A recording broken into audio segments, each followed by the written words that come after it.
Hello, brilliant people! Good morning po to all of you. Ayan, today is Sunday. Ilang oras na lang. Monday na naman. And magtatrabaho na naman tayo bilang isang teacher here in another country.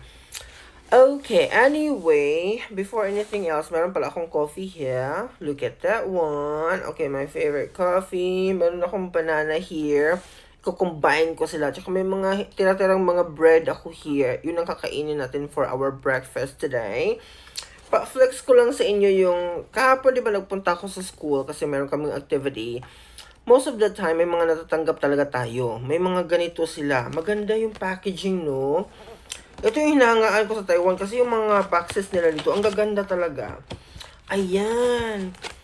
Hindi na ako nag-expect nito kasi palabas na nga ako tapos tinawag ako nung nasa guard, nasa gate area. Tapos sabi, hello, hello, hello.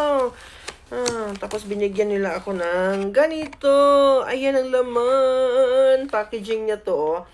Ayan, wow, ang sarap. Ilabas nga natin. 1, 2. Hala, ang sarap. 3. Eto siya. And 4. Maubos ko kaya to? Calling other people to come here. Bye-bye.